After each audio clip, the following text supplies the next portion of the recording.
the main thing. You know, everything that we do in life is always centered around the main thing. You go downtown, and I can assure you that somewhere down there, they've got a main street and everybody's familiar with it. When you have if you cook or if you bake, then you know that there are some ingredients you can do without. But then there are other ones that they consider to be the main ingredients, and without them, you cannot prepare your meal. And if you go to a restaurant, you like fine dining, the appetizers are cool and the desserts are okay, but we know that we're in the game for the main course. That's what everybody's in it for. By the same token, family, there are some mains in this Christian life that we've also got to remember. Remember, the Bible tells us in Romans chapter 12, verse 2, that we shouldn't be conformed to this world, but we should be transformed by the renewing of our minds. So, family, I want us to first outline for my note takers. Remember, one of the main things, Shaq,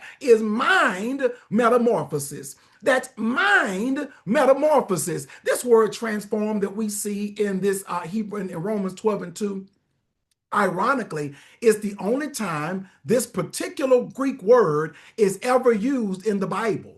And that word translates from a Greek word, metamorpho. It's where we get our word, Lanye, metamorphosis. You know, metamorphosis is what happens when that ugly, awkward caterpillar turns into a beautiful butterfly. That's a metamorphosis, not a transformation that we think of as a gradual and reversible change, but mind metamorphosis is characterized by that metamorpho, which simply means we do not go back from that point. The caterpillar can become a butterfly, but the butterfly can never revert back and become a caterpillar again. So as a result of that, that's the only time it appears in the Bible. And the main thing is to experience a true metamorphosis in our mind, meaning that we cannot think like a victor on Monday and a victim on Tuesday. We cannot have dominance in our mind on a Sunday and depression on our mind on a Friday. That's not metamorphosis. That's not that irreversible change. So as a result of that, remember how the Bible tells us in Psalms 57 and 7, my heart is fixed. Oh Lord, my heart is fixed. I will sing and give you praise. That's metamorphosis, when our minds become so fixed that there is nothing that can sway us, nothing that can move us, not even bad news. Remember what the Bible tells us in Psalms 112 and 7, that we don't have to be afraid of bad news because our hearts are fixed, Terrence, trusting in the Lord. So let's talk about how do we experience this mind metamorphosis, where we are now permanently transformed and always capable and think winning and never anything else. Let me give you step number one. Step number one is we've got to regulate what we hear.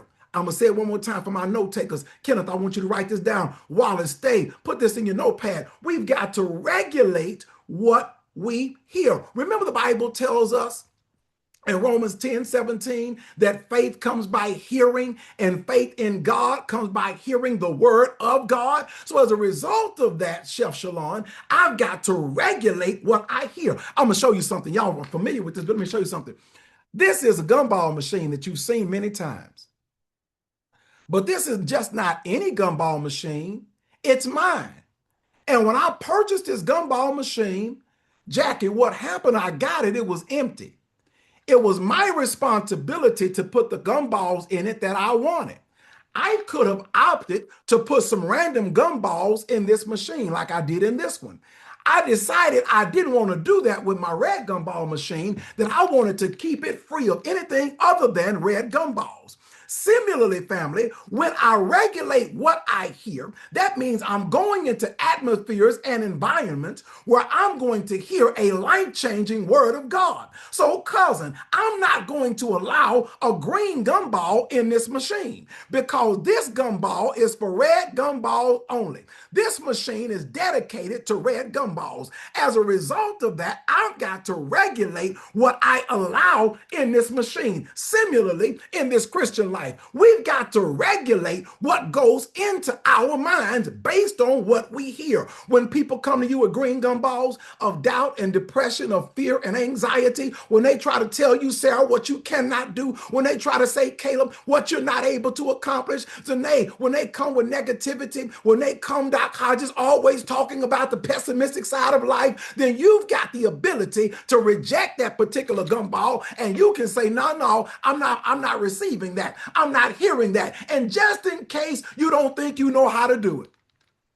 let me prove to you that you can. If you ever seen anybody that's a sports fan and their team hardly ever wins, but they believe their team's going to the Super Bowl every year, y'all know fans like that. You can't tell them anything. They're not even willing to receive another negative word from anybody about their team. They'll cover their ears, they'll close their eyes, they'll shake their head back and forth because they want to believe what their mind is fixed on. By the same token, if we dedicate ourselves to just fixing our mind on Christ, then as a result of that, the word will be what dominates, and any other thing that comes to us, we've got to keep the main thing, family. The question is, are you regulating what you hear? That's step number one to a mind metamorphosis. We'll talk about those subsequent steps in our next series. But remember, the mind metamorphosis is an irreversible change. We don't go back to thinking like the old school ways we used to think. We don't go back and switch between the colored gumball and this one right here. We stick with a way of thinking, and we never ever forsake it.